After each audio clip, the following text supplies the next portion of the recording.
filatu guutuu safara markike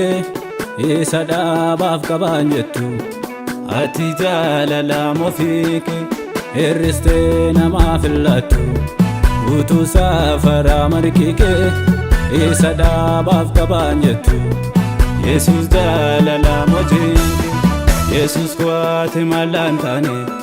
gargaara kooti mati Yesus kwaati malantane abbawa marakoti Yesus kwaati malantane gargaara kooti mati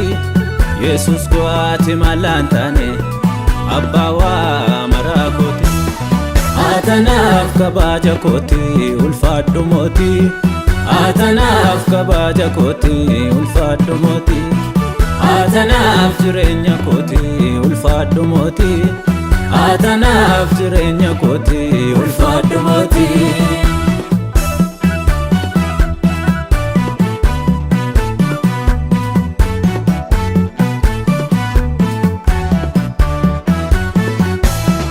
Ammatun sen qabanne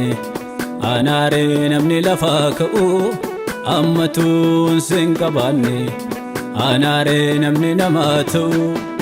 Ammatun sen qabanne anaare namni deeme as ga'u Ammatun sen qabanne anaare namni simboo qabu guddisee koo bara ijoollummaa humna koo bara dargaggummaa qabata koo bara doollummaa abdiin koo bara hundumaa Yesuusumaa guddisee koo bara ijoollummaa humna koo bara dargaggummaa qabata koo bara doollummaa abdii koo bara hundumaa Yesuusumaa guddisee koo bara ijoollummaa humna koo bara dargaggummaa qabata koo bara doollummaa abdiin koo bara hundumaa Yesuusumaa abdiin koo bara hundumaa Yesuusumaa abdiin koo bara hundumaa Yesuusumaa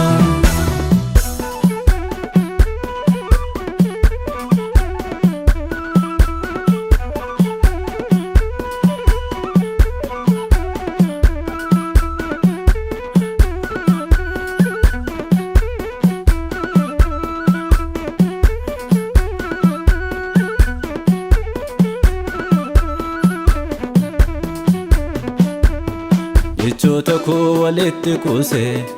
hin quusadhu siifan weeddisaa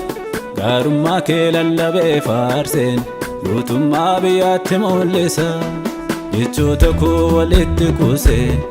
hin quusadhu siifan weeddisaa gaarummaa kee lallabee faarseen guutummaa biyyaatti mul'isa Mana kooftaa teetan si arge mana koof lubbuu kooftaa teetan si arge lubbuu koof Mana kooftaa teetan si arge mana koof lubbuu kooftaa teetan si arge lubbuu koof naaf ta'uu kee nima guddise isa durii caalchise waan ati naaf oolte dannuudha dubbatameen nu muusa fuudha jiraachuu kee naan jiraadhe abbaa koo siinan boqodhe jiraachuu kee naan jiraadhe Yesus koo siinan boqodhe jiraachuu kee naan jiraadhe abbaa koo siinan boqodhe jiraachuu kee naan jiraadhe Yesus koo siinan boqodhe